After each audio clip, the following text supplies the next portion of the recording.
Maíra Goulart. Como é que foi lá em Fortaleza, Maíra Goulart? Você acabou de voltar lá, foi bom? Não. Não? Os processos do Andes não são bons. Não são bons. Imagina você estar num evento em que ele está combinado para começar às 9 e terminar às 10 da noite. Eu sou contra esse tipo de evento. É muito desgastante. É que eles têm que fazer assim. Rave que as pessoas usem drogas, porque senão não faz sentido, gente. É muito cansativo, né? Exaustivo, a metodologia é kafkiana, tudo tem a mesma importância, ou seja, as coisas não são niveladas pela importância. Eu sou muito crítica da forma como o movimento sindical é conduzido pelo Sindicato Nacional, né? Nós somos uma AD de oposição. Fala a sigla Andes, qual que é o significado mesmo? Eu acho que é a Associação Nacional dos Docentes, eu não sei de qual, mas é o sindicato que representa todos que estão na carreira do Magistério Público Federal, e estadual e municipal, é o Magistério Público, reunindo todas as instâncias federativas, e inclui também a carreira dos EBTTs, que são os professores que, dentro do escopo do Magistério Público Federal, atendem as CAPs, as escolas dentro dessa matriz, né? Escolas aprendizes. No Rio tem CAP, nos outros estados chama IFES, né? IF, Institutos Federais. Qual que foi o tema condutor do episódio? O tema condutor é sempre uma coisa muito exógena. Falou-se muito de Palestina, falou-se muito de colonialismo, mas aquilo que estava na superfície era a greve, né? Nós estamos diante de uma negociação com o governo, uma negociação dura, em que o governo está fazendo acenos muito menores do que fez para algumas categorias dentro do Serviço Público Federal. É claro que a gente entende que o impacto fiscal de um reajuste para uma categoria que tem 70 mil docentes é diferente de uma categoria que envolva auditores fiscais, que são muito menos, né? Mas o desnível nos reajustes, que não são reajustes. Na verdade, a gente está lutando por uma recomposição de perdas inflacionárias. É sempre assim. E aí o debate era entrar ou não em greve. O resultado foi entrar em greve. Vai entrar? Já está. Entrar, não. O Sindicato Nacional deu indicativo de greve. Tá. E aí ele funciona, né, como uma espécie de... Não é bem uma federação, porque não existe autonomia plena das entidades, mas as entidades precisam referendar, cada universidade, se aderem ou não a essa greve. Maíra Goulart, a Maíra fez um estudo fantástico, inclusive ela escreveu lá de Fortaleza, né? Um estudo aqui, Teologia do Domínio, que está publicado na Terra Redonda. Eu vou no site A Terra Redonda, né? Eu vou dar o link para vocês. É um artigo muito técnico, né?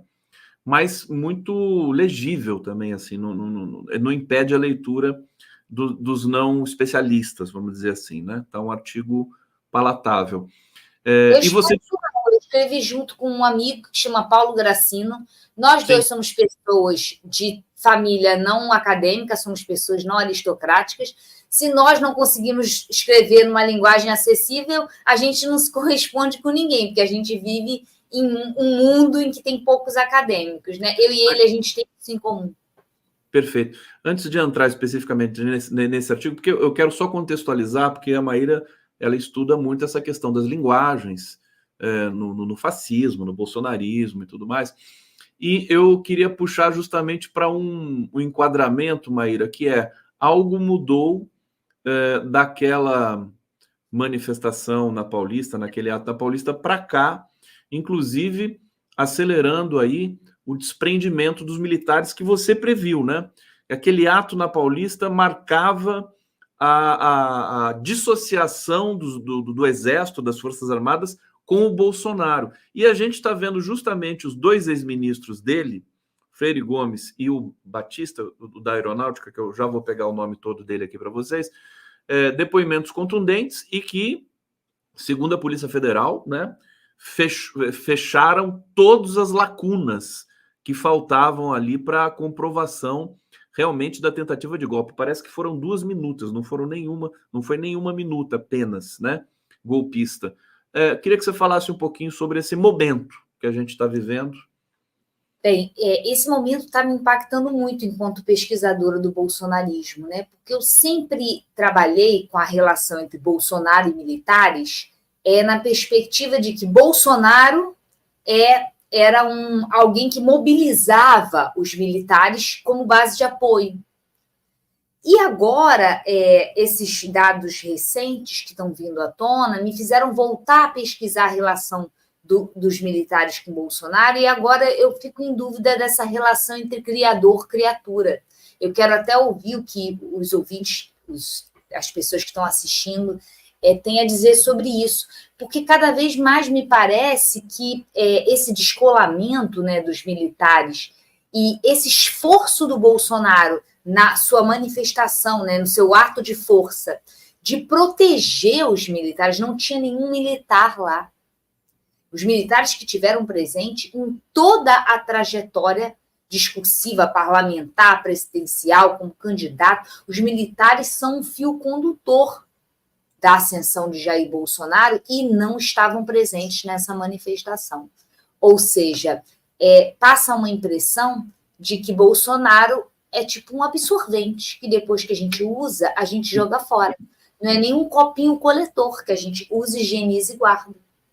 Gostei, eu fiz essa metáfora bem feminina, né, porque a gente está diante de um ambiente completamente misógino, falando da relação entre dois entes absolutamente misóginos, mas eu acho que essa analogia é útil, né? Como os militares não vão pegar caixão e estão se desconectando, não das pautas, não das causas, continuam sendo um peso conservador na nossa república, um peso antirrepublicano na nossa república, mas estão se descolando dessa figura, que é Jair Bolsonaro, porque percebem que ela é cada vez mais prescindível.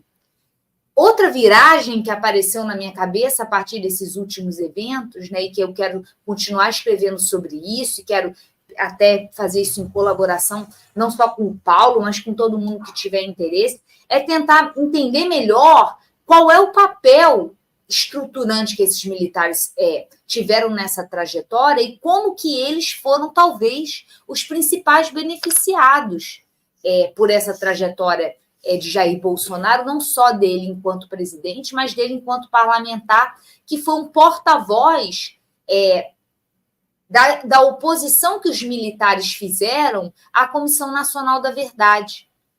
E a Comissão Nacional, eu voltei a estudar isso, né, e aí posso trazer para vocês, a Comissão Nacional da Verdade, cujas recomendações mais determinantes eram sobre as escolas de formação militar.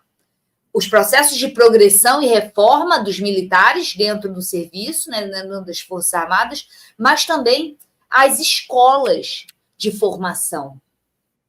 As escolas de formação que estão os núcleos de reprodução de valores antidemocráticos, de defesa da ditadura, de defesa dessa ascendência do poder militar sobre o poder civil. E Bolsonaro foi o porta-voz. E olha a importância dele ter sido expulso. Ele, por ter sido expulso, eu coloquei isso no meu texto, ele pôde falar o que militares da ativa não poderiam falar publicamente, porque seriam, de alguma maneira, rechaçados pelo poder civil. Mas Bolsonaro, como era expulso, como era um ninguém, e se mantinha como tal, ele pôde vocalizar essa oposição contundente que os militares fizeram nos bastidores à Comissão Nacional da Verdade e a sua tentativa de restringir o poder dos militares de se promoverem a si mesmo, se anistiarem a si mesmo, e isso ficou muito nítido, né? Não sei se você está acompanhando, que a gente está em curso um julgamento importante de um crime que aconteceu no Rio de Janeiro, em que militares do Exército fuzilaram um carro de uma família indo a um chá de bebê, e com isso mataram também um catador que tinha ido salvar, ajudar essas pessoas que estavam sob tiro. Foram 200 tiros. E a gente teve agora dentro do Tribunal Militar, já 2 sentenças que disseram que foi legítima defesa. Legítima defesa? Eles disseram isso? Que ninguém tinha armas. Óbvio que ninguém tinha. Isso até é ridículo falar. Pessoas não andam com armas, né? Pessoas que estão indo para chás de bebê e catadores de lixo não são um público que anda armado. E eles receberam 200 tiros. Os militares não receberam nenhum, óbvio. E os dois ministros militares decidiram até... Faltam outros, né? O julgamento está em curso, que foi legítima defesa. Então, é aquilo que a gente conversa... que foi legítima... Peraí, estão alegando que foi legítima defesa de quem atirou? De quem atirou. Quem atirou. Quer dizer, o que é uma absoluta loucura, né? Isso não vai ficar assim, evidentemente. Acho que eles não vão conseguir. Eles estão sendo julgados em tribunal militar? Ah, então é isso. Mas o tribunal militar não vale, né? É uma besteira aquilo lá. É uma loucura aquilo lá. Ô Maíra, olha que coisa terrível isso. Você deve estar, enfim, bem indignada com isso, assim como eu fiquei agora, porque eu não sabia que estava rolando... Todo dia que a gente conversa aqui, a gente fala o quê? É preciso que a sociedade chegue à conclusão de que chegou o momento de abrir essa caixa, chegou o momento de diminuir a ascendência do poder militar sobre o poder civil e a capacidade deles de julgarem a si mesmos. Claro. O tribunal militar é o primeiro que tem que ser extinto, né? Que é uma coisa só para guerra, né? Só se a gente tiver guerra. Agora, eu tô aqui impressionado. Maíra, vou ler comentários aqui, o pessoal está participando bastante, e vamos seguir nesse tema aqui na sequência. Carlos Wilson, Maíra, tudo bem? No Congresso do Andes, alguma novidade sobre queda da... Você não quer me cobrar que eu saiba de qual que é a IN66, Carlos Wilson. Ajuda essa representante, essa dirigente sindical. A vida é difícil, Carlos gente. Wilson, por favor, traduz aqui que a gente volta no seu comentário. Rita Vieira, Andes é a Associação Nacional dos Centros de Ensino Superior. Olha a diferença, uma mulher ajudando uma mulher, sororidade. Roberto Martins, Maíra, existe conexão entre postura dos sionistas com palestinos e a teoria da dominação em uso por neopentecostais no Brasil? Está no nosso texto, Roberto, o professor Paulo Gracino, que escreveu o texto comigo, é um grande especialista em ciência da religião. Ele não gosta que a gente use esse termo, é um sociólogo importante que estuda religião há muitos anos e ele disserta sobre isso. Confere no texto, porque ele tem autoridade. Olha, eu acabei de colocar no bate-papo o link para vocês lerem o artigo da Maíra Goulart e do... Deixa eu pegar o nome dele aqui, Gracino, do Paulo Gracino. Professor da UNB, gênio da raça. Vamos para uma banca hoje aqui no... E no site da Terra Redonda, que é o site que reúne os maiores acadêmicos intelectuais do país e muitos também do mundo todo. Um site referência. Maíra, eu estava falando aqui com o João Amorim que o que está me impressionando nesse momento histórico que a gente está vendo, primeiro que assim, quando a gente vê essa necessidade de rever a posição das Forças Armadas e tudo mais, é inegável que pela ferida ter sido aberta, que é justamente a eleição do Bolsonaro, essa oportunidade surgiu, né? Se a gente pudesse ter de explicar historicamente, né? Por que Bolsonaro foi eleito um belo dia nesse país chamado Brasil? Enfim, talvez era o que precisava para a gente fechar essas contas, né? Da ditadura militar e tudo mais. Você vê essa ponta solta e você vê, digamos assim, uma justificativa histórica, né? Para a presença dessa criatura horrorosa, horrenda, pusilânime na nossa história, para se abrir essa caixa? Eu tenho argumentos bons sobre isso, a gente tem que sistematizar. Olha só, quando a gente compara a extrema-direita no Brasil com a extrema-direita, por exemplo, na Argentina, o componente militar não está presente nos discursos de Javier Milei. Ele é muito secundário, muito terciário, quaternário. Por quê, né? Bolsonaro ele é um filho de uma transição pactuada incompleta, uma transição na qual democracia e ditadura não delinearam limites entre si. Aqui começa algo novo. E a gente vai mostrar o que nos difere dessa ditadura que a gente venceu. Para isso, é importante, é crucial punir quem cometeu crimes de Estado, que é disso que a gente fala. Por exemplo, quando se faz uma analogia entre os crimes que os militantes de esquerda cometeram no período, essa analogia não procede. Eles não eram funcionários públicos. Os crimes que eles cometeram podem ser punidos pela justiça comum. Eles eram pessoas comuns que cometem crimes ou não. A gente está falando de crimes de Estado, de pessoas que estavam usando seus salários, seus mandatos, a sua incumbência pública para cometer crimes. E a nossa democracia não traçou esses limites. Esses mesmos militares puderam, dentro das suas casernas, continuar dando aulas, formando novas gerações com esses valores. E o fizeram. Esses militares sustentaram politicamente Jair Bolsonaro.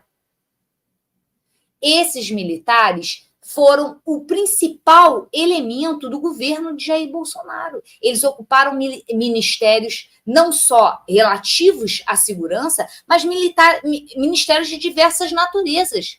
Eles conseguiram uma ascendência inédita sobre o poder civil. Inclusive, uma ascendência pecuniária. A reforma trabalhista deles foi super favorável, os reajustes que eles conseguiram foram super favoráveis, a liberação do porte de armas favoreceu a ascendência dele nesse controle, nessa concessão de registro, isso tudo gera recurso. Enfim, são inúmeros os fatos que mostram como que a relação entre Bolsonaro e os militares, cada vez mais, me parece uma relação de criador e criatura. Ou seja, os militares criaram Jair Bolsonaro, ele é um filhote. Ele é um título dos militares. Um infiltrado nesse universo político, talvez, né? Que os militares estariam vetados. Agora, o que eu acho que a gente precisa fazer no Brasil também, uma discussão que tem que, inclusive, participar aí da grade curricular das escolas, que precisa ser renovado, né? O currículo das escolas militares de oficiais, que eles estão ali reproduzindo mais do mesmo o tempo todo. É que o Exército Brasileiro, Maíra, me corrija se eu estiver enganado, ele nasceu antes da República, nasceu antes do país, né? Parece que é uma instituição à parte, que se entende, né, mais importante do que o próprio Brasil. Me parece que tem uma questão de ordem estrutural aí que permeia todo o funcionamento, né? Eles participaram de todos os golpes que houveram no Brasil, estavam sempre ali presentes, como se fosse uma força externa, sabe como o Vaticano era na Europa, na Idade Média e depois, né? Uma coisa assim externa. Você já se debruçou um pouco sobre essa questão histórica da composição do Exército? Eu acredito que isso seja o resultado de uma desvalorização também histórica da política, né? Como a política é uma esfera desvalorizada, e com uma certa razão, né, tendo em vista a ascendência das elites locais, essas elites que são patrimoniais, que são fisiológicas, que são extrativistas no sentido mais corrente, ou seja, elas não chegam sequer a ser elites comprometidas com um desenvolvimento produtivo, mas assim pela perpetuação do seu sistema de exploração nos seus locais, essas elites têm uma sobre-representação no nosso sistema político, sobretudo no legislativo, mas também no judiciário, uma vez que as elites são um círculo entre si, né? Então, os militares, de alguma maneira, se viam acima dessa política que, de alguma forma, é considerada rebaixada. O problema é que eu acho que isso é uma bravata que ninguém pode acreditar, uma narrativa, porque há um elemento pecuniário nesse processo todo. Eles ocuparam cargos no governo e se locupletaram economicamente disso. Não é nem um republicanismo altruísta por parte dos militares. Tem um elemento pecuniário e um elemento de autoproteção mesmo. Ninguém vai punir os nossos crimes, a gente vai poder continuar se comportando alheio à legalidade, com a nossa própria legalidade, nos protegendo a si mesmo. Então, eu acho que existe um corporativismo e uma dimensão pecuniária muito forte que a figura de Jair Bolsonaro representa, uma vez que a própria expulsão dele se dá, e isso existe até relatos do próprio Exército, porque ele tinha demasiado interesse em temas pecuniários. Aquela minha pesquisa que eu sempre comento, né, em que eu estudo os discursos do Bolsonaro enquanto legislador, ou seja, enquanto parlamentar, nos seus 27 anos no parlamento, deixa isso claro. A categoria que está mais presente nos seus discursos é a 104. A 104 diz respeito a aumento de gastos com exército. Aumento de gastos. Ele quer salário, ele quer benefício, ele quer pensão, e ele se comporta como um sindicalista desses interesses dentro do Exército. Dentro do Exército, não, dentro do Congresso. Dentro do Congresso. É o que faz as Forças Armadas Brasileiras serem uma jabuticaba, né? 85% do orçamento é para pagar salário no Exército Brasileiro, nas Forças Armadas Brasileiras. Só 15% você vai investir em treinamento, curso, sei lá o quê, que precisa. Quer dizer, é uma assimetria total, né, creio eu, com o resto do mundo. Imagina o que numa guerra concreta, um oficial de meia patente mediana, que tipo de dedicação ele vai dar num combate. Ele vai ficar preocupado com a aposentadoria dele, Maíra, né? Do caso brasileiro, né? Ele vai se poupar para poder poupar a aposentadoria dele. Eu vou para o bate-papo mais uma vez aqui. O André Lavaquial disse, ótima analogia. Ele está falando do Bolsonaro como absorvente descartável, né? Eu também adorei essa analogia. Bolsonaro, um absorvente descartável. Carlos Wilson, em 66, né?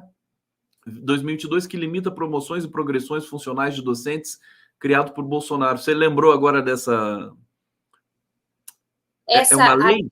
A IN 66, lembrei totalmente. Já há pareceres da AGU para rever, ou seja, voltar ao entendimento. A gente se debruça muito sobre esse tema. O entendimento da lei é o que faz o professor progredir? Ele cumprir os requisitos funcionais e ter o tempo de serviço, que é de 2 anos. A AGU e as procuradorias, durante o governo Bolsonaro, fizeram essa lei ser mais restritiva ao professor, uma vez que condicionaram essa progressão à aprovação de uma banca. Condicionaram o direito e vetaram a possibilidade que esse professor, que tenha deixado de progredir no tempo certo, o faça todo de uma vez. Aí você pode falar assim, gente, mas por que um professor deixa de progredir? Porque a gente é tratado igual um criminoso. Para a gente progredir, a gente tem que fazer um relatório kafkiano, com infinitas páginas, comprovando aquilo. Eu não posso só entregar meu lápis que diz o que eu produzi. Eu tenho que ficar preenchendo papel. Então, um professor muito produtivo, principalmente um professor que assume cargos administrativos, ele vai deixando isso para trás. Para um momento em que ele não esteja num cargo administrativo, ele possa fazer essa progressão. O governo Bolsonaro vetou isso. E a gente está tentando rever, né? A questão é, o Antissindicato Nacional deveria ter uma atuação mais combativa junto às instâncias federais para que haja uma mudança de entendimento no nível nacional, que não fique cada universidade tendo que lutar por pareceres mais favoráveis junto à sua própria procuradoria.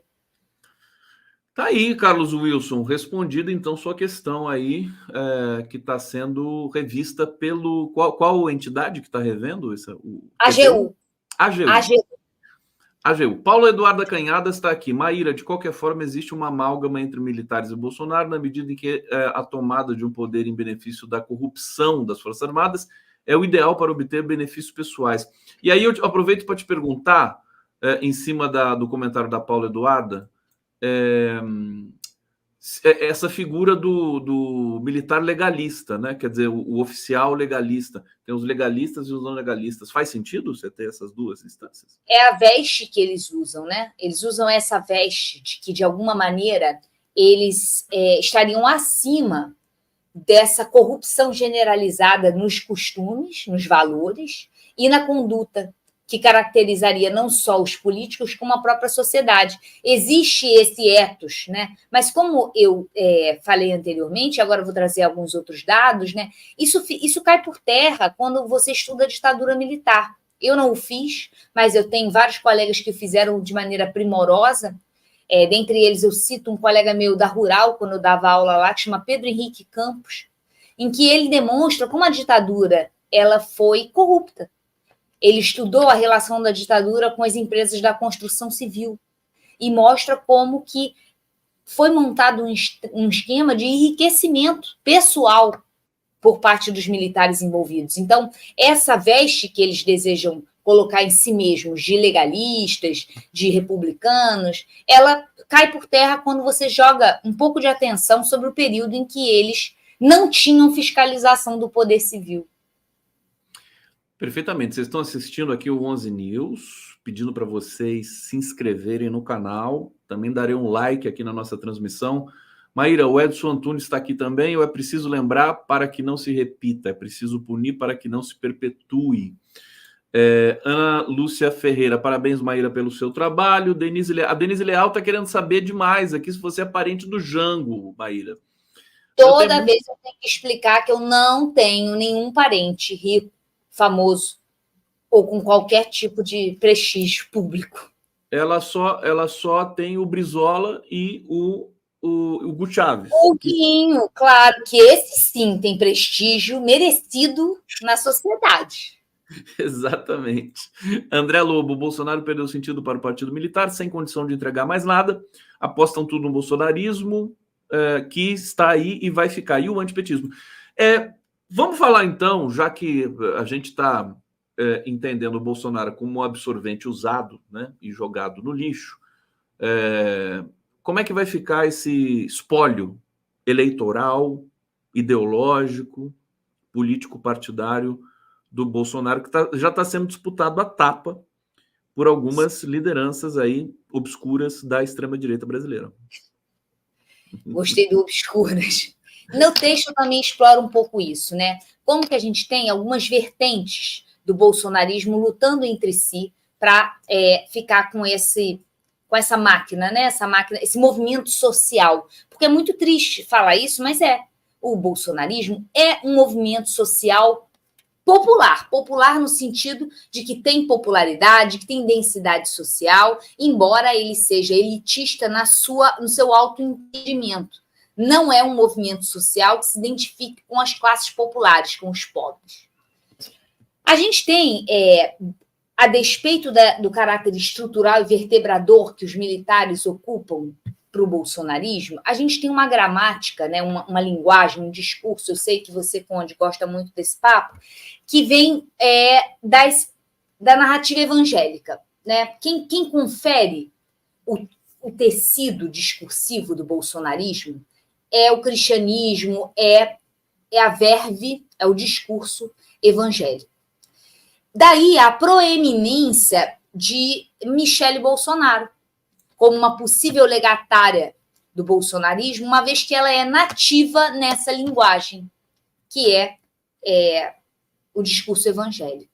Tanto que, nessa análise que eu faço da fala dela, eu e Paulo, na Paulista, ela faz uma oração, ela fala em prece, e ela fala de uma maneira muito nativa dessa linguagem.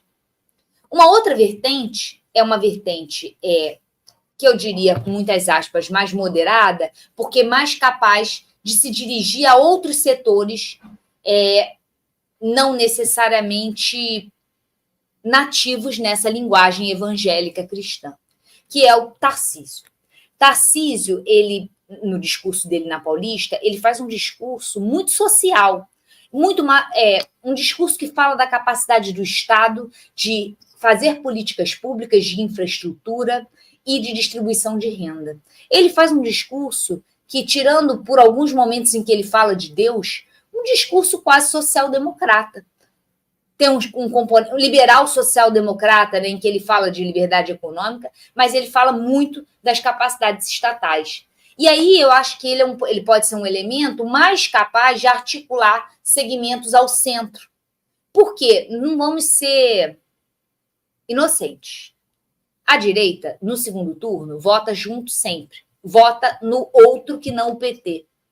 O antipetismo é o elemento que organiza o nosso sistema político desde 94 e vai continuar organizando. Então, aqueles que detestam o PT pelo seu conteúdo popular continuarão fazendo isso na próxima eleição. Então, o desafio é pegar aqueles elementos mais de centro, aquelas margens. Quem vai ser o melhor para pegar essas margens? Daí, Tarcísio sair à frente de Michele, que é muito nuclear nessa narrativa religiosa, cristã, evangélica. Outro elemento que obstaculiza Michele a ser a herdeira é que um dos elementos centrais do bolsonarismo é um componente misógino. Falei disso no início, né? E aí deixar como herdeira uma mulher tem sido visto com suspeição pelo próprio Bolsonaro, que de alguma maneira tem sabotado essa ascendência de Michele como herdeira do seu espólio. Perfeitamente, tá aí, então tá difícil, né, para que esse espólio. E o Malafaia? O Malafaia não te parece alguém que, inclusive, nesse último episódio, nesse último ato, quis protagonizar, e ele vem dizendo coisas, cobras e lagartos do STF, ele acabou herdando essa função que o Bolsonaro agora não pode mais mobilizar, né, porque ele já está complicado, ele não pode mais falar mal do Alexandre de Moraes, e o Malafaia está seguindo, né, atacando. Inclusive eu estou aqui surpreso, porque não houve nenhuma resposta até agora para o Malafaia. E aí, Maíra? O Malafaia, ele cumpre a seguinte função dentro desse ecossistema bolsonarista. Ele é um líder da extrema-direita radical. Ele já ultrapassou o campo evangélico, ele está muito mais à direita, mais radicalizado do que o próprio campo. Então, dificilmente ele pode ser esse herdeiro, porque ele teria dificuldade de atrair essas franjas mais ao centro, que, em virtude do antipetismo, votam com Jair Bolsonaro, mas podem se descolar caso esse herdeiro seja demasiado radical. Maíra Goulart, eu sei que você gosta muito de pesquisa, né? E agora as suas análises me colocam você também como alguém gerenciando um pouco pesquisa. Você não tem vontade de produzir pesquisas qualitativas, no sentido como a Quest faz, gerenciar isso, administrar, porque eu acho que seria... Eu sinto a falta de uma mulher nessa cena. O Datafolha tem lá agora, acho que é uma mulher agora no Datafolha, por acaso, agora a diretora-geral é uma mulher, tem o Felipe Nunes da Quest, tem o IPEC, eu não me lembro quem é o diretor, mas enfim, acho que falta um pouco... Eu achei as pesquisas recentes da Quest, por exemplo, um pouco estranhas. Sobre a Lava Jato, também achei estranhíssimo. Estranhas. Me fez resgatar um texto muito legal que eu vou dar na minha próxima disciplina. Eu vou dar uma disciplina que chama Laboratório de Escrita Acadêmica. Mas eu vou discutir muito metodologia, como eu gosto, né? Nessa disciplina eu vou dar um texto que responde muito a essa... Achei estranha a pesquisa da Quest sobre Lava Jato, que é um texto do Bourdieu, da década de 70, em que ele fala assim: a opinião pública não existe, é o título do texto. Quem quiser, depois eu mando... mas é porque é pirata, né? Não sei se já está... Mas a pessoa luta, tem na internet facilmente. Quem gosta de uma pirataria, esse texto é facilmente achado na internet e ele é uma delícia. Que ele mostra como que as pesquisas de opinião precisam ser consumidas com moderação. Mas eu digo isso, mas eu recomendo a todos que consumam pesquisas de opinião o tempo inteiro. Porque uma coisa que eu acho que falta muito para nossas camadas médias é a possibilidade, é a capacidade de se ver no agregado, de se ver a partir de dados informativos. A gente não entende que a gente não é classe média, que nós somos o 5% mais rico da população. Quem ganha mais de 7 mil reais por mês é os 5%. A gente não tem nada a ver com média. Então, assim, alguns elementos que esses dados agregados oferecem fazem falta para essa classe média se ver onde é que a gente está na fila do IBGE. Mesma coisa sobre política. Fica muito essa coisa, política não se discute, política é isso, política é aquilo, quando a gente tem parâmetros e instrumentos que permitem que essa discussão seja balizada. Então, eu gosto muito de pesquisa de opinião, adoraria trabalhar com elas, mas essa possibilidade não existe no meu universo, né? No meu universo eu trabalho assim. Talvez, a não ser que alguém chame você para participar do instituto, né? Assim como uma consultora e tudo mais. Eu diria, se eu tivesse um instituto de pesquisa, eu ia te chamar, viu, Maíra? Ô, Paulo Amarante, Oi, você Paulo. tá muito no fundo aí, abaixa No um pouco. fundo? Abaixa um pouco. Isso! Aí, agora melhorou? Como é que você está? Agora melhorou. Paulo Amarante, que está na terra boa também da Maíra, né? Os dois estão no Rio de Janeiro, né? No calor. No calor. Calor, isso que eu ia falar, tá sofrendo. O Amarante, você estava com a Maíra aí, falou que ia escrever com o Paulo, achei que era eu. Falei, puxa vida, que honra. Será que sou eu? Por que vocês não escrevem um artigo juntos aí sobre comunidades terapêuticas? Uma alegria para mim. Um prazer, seria um prazer. Ô, Paulo, você quer fazer um comentário? Você estava atento aqui ao nosso papo? Eu aproveito, eu sou um cara muito agitado. Eu teria recebido um diagnóstico de TDAH, alguma coisa assim. Mas eu, como rejeito os diagnósticos, eu continuei fazendo o meu jeito, sou estabanado, eu prefiro isso. Aí, esse dia de terça, eu estou aproveitando, como nunca, eu não consigo ver um programa de televisão parado, um jornal. O 11 News eu fico sentado assistindo, ouvindo você, o João e a Maíra, quietinho, gostando, aproveitando demais aqui esses dias. Essa super terça é o nosso dia da semana, aqui, não é o que está rolando nos Estados Unidos nesse momento. Maíra, um beijo para você, brigadíssimo. Tchau, parabéns. Gente, um prazer. Excelente semana para todo mundo, semana para a gente ficar atento cada vez mais.